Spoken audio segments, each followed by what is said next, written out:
ҳунармандони театри мусиқии мазҳакавии шаҳри хоруғ ба номи меҳрубон назаров дар фестивал озмуни ҷумҳуриявии театрҳои касбии Парасту-2021 намоишномаи Лаъли Бадахшонро ки ҳамагӣ як ҳафта пеш нахуст намоиш дошт пешниҳоди тамошобинон гардониданд.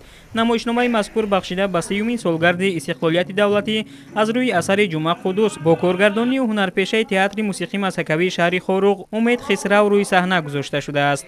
Ба гуфти тайяггарон ҳамаи ҳодисаву воқеоти асар гирди як сангпораи лаъл чарх мезанад ва барои бинанда бешак ҷолиб ва диданӣ аст. ҳамакнун ин намоишномаро дар доираи фестивали Парасту дӯстдорони санъати театрӣ тавонистанд дар душанбе дар театри давлатии академияи драмавӣ ба номи Абулқосим Лоҳутӣ тамошо кунанд. ва мақсаду мароми мо то ки бахусус ҷавонон аз фарҳанги худ, аз таърихи худ, аз бойгарии ин кишвари азизамон воқиф бишаванд.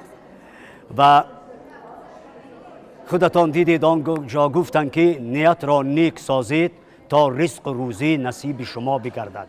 нияти мо дар ҳама кор бояд нек бошад, нияти мо хуб бошад, рафтори мо, кирдори мо, меҳнати мо, яъне меҳнати ҳалол бикунӣ баҳра мегирӣ.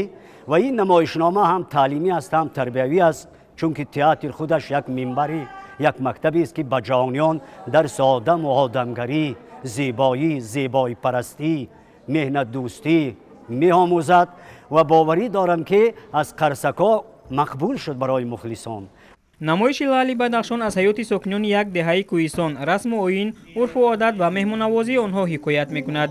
ба гуфтаи коргардон мавзӯи намоишнома ҳодисоту воқеоти охирҳои асри 18-ро дар бар гирифта, нависанда ҳар лаҳзаи ҳаёти сокинони деҳоти дурдастро хеле ҷолибу ҳаяҷонангез ба тасвир кашидааст. ба андешаи тайяггарон ҳадафи рӯи саҳна овардани спектакли Лаъли Бадахшон ва дар озмуни Парасту пешниҳод кардани он пеш аз ҳама ба муҳтаво ва мазмуни асар вобастагӣ дорад.